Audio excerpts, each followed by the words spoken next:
The nation has awoken over the past few weeks to the fact that the Seattle Seahawks have seemingly pulled off the heist of a century.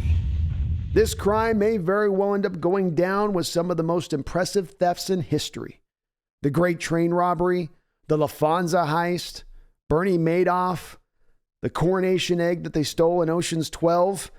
If not looked at in that same light, at least it will be judged along the same lines as the Herschel Walker trade made in the late 1980s by the Dallas Cowboys that helped them slingshot themselves forward on their rise to a dynasty. This past offseason, the Seattle Seahawks traded star quarterback Russell Wilson and received back the treasure room of a king.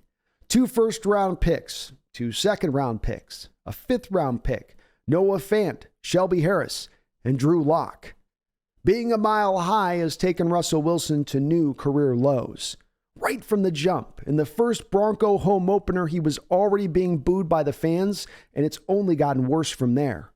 After a string of bad performances, the national eyes are now looking upon General Manager John Schneider and Coach Carroll, wondering if they have not cleared out the Bronco vault, leaving nothing but a banana peel behind. Or, as Bronco Hall of Fame tight end Shannon Sharp put it, Seattle might have sold us a lemon.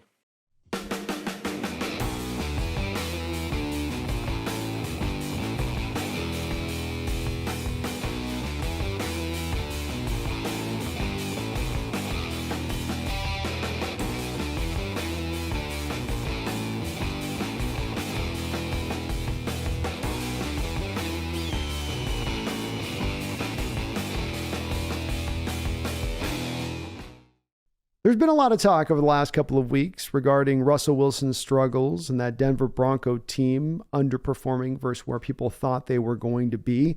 Coach Hackett seems to be on a fiery, flaming hot seat if there ever was one. He may not even make it through the course of this year, and it has many wondering, how bad is it going to get, or can they potentially turn this around?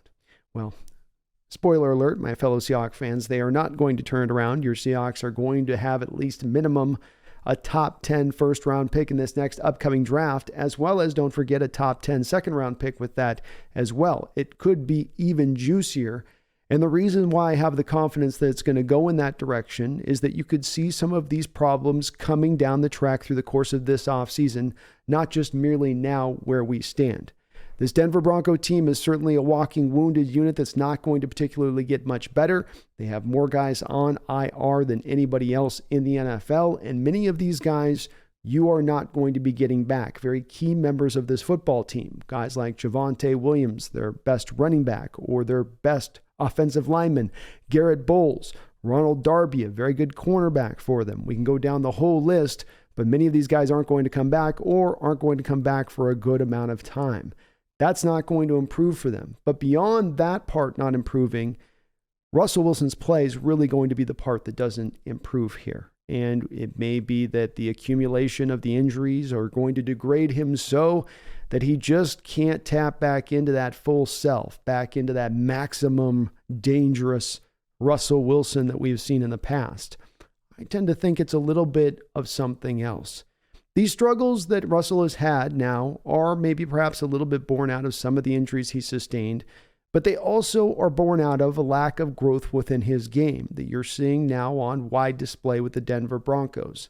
That growth being the type that you would normally see with an aging quarterback as they get 10 years into the league, specifically those quarterbacks who you would put a Hall of Fame tag upon them as you could see them 10 years into their career. Oh, this guy's definitely going in as a first ballot Hall of Famer. Guys like Peyton Manning, Drew Brees, Tom Brady, even somewhat lesser guys to a Phillip Rivers or a Tony Romo. They had a mastery of the position as they got 10 years into it where you weren't going to confuse them with blitzes. You didn't dare blitz them because they would kill you. They knew how to control the line of scrimmage. They could set their protections when they needed to when they recognized stuff. You just didn't really see them confused very often. Buckers, tush, tush, tush. Disregard the audible now. Disregard the audible. X left tail, bazooka right, launcher. Well, what have we seen from Russell Wilson this year so far? High amount of confusion, and that is something that we've seen even coming back to our Seahawk days, of course. Now, you're seeing a lot of these meme pictures floating around there in the Denver fan base now early on this year of him standing in the pocket, having a reasonably clean pocket, and even having a passing lane right in front of him, and seeming to have a wide open player right in the middle of the field, right in front of him, who he just simply is ignoring. And it's driving many of the Denver fans crazy. I feel for them in that respect because, of course, it drove many of us crazy. We've had our own meme photos of Russell Wilson through the years just deciding to not hit some of the shorter routes, the open, wide open stuff routes, because he's looking down the field or looking down the sidelines, which is very much the case with these very same pictures. That part is not going to really improve because I just don't think Russell Wilson's going to be able to turn that on or off. He's got to build that up into his game.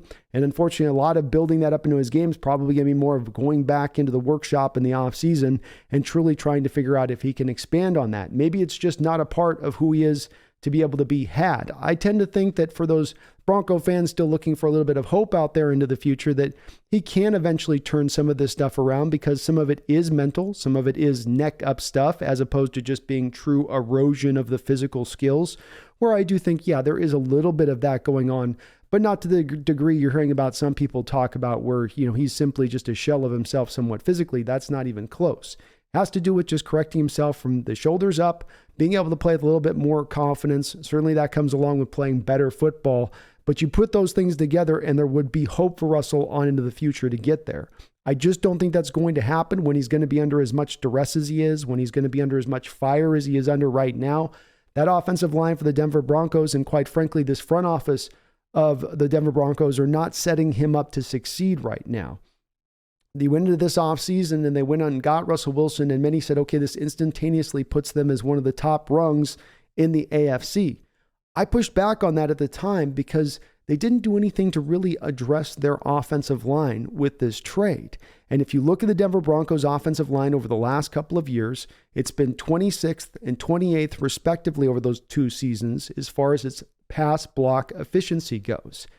So why was it going to get suddenly better this year with Russ, a guy who historically, for good and bad, tends to hold on to the ball a little bit longer than your average quarterback? He tends to be in that bottom 5 rate as far as how long he'll hold on to a football, somewhere between 2.9 and 3.05 seconds in the pocket, which is compared to like a Tom Brady who's like 2.65, let's say.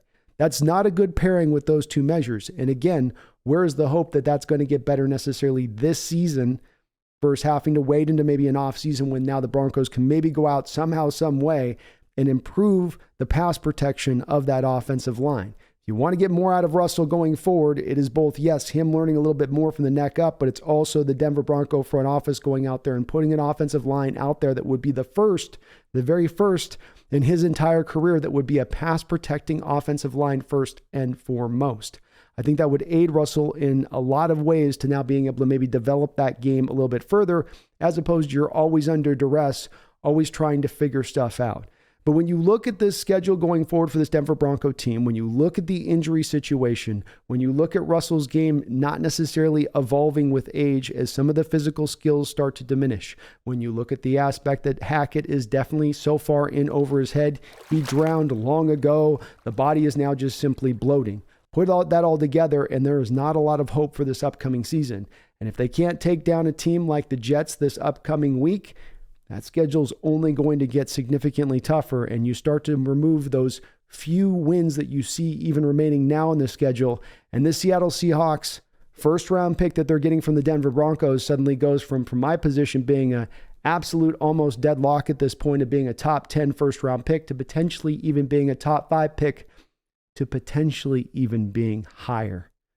Yeah, dream, hope, not in vain in this situation. It looks like a very real reality here if this Denver Bronco team can't start to turn things around even to a marginal degree. And there doesn't seem a lot of hope for that on the horizon. My name is Brandon Kane. This is the Hawks Nest. Please like, please subscribe, but please don't forget, go Hawks.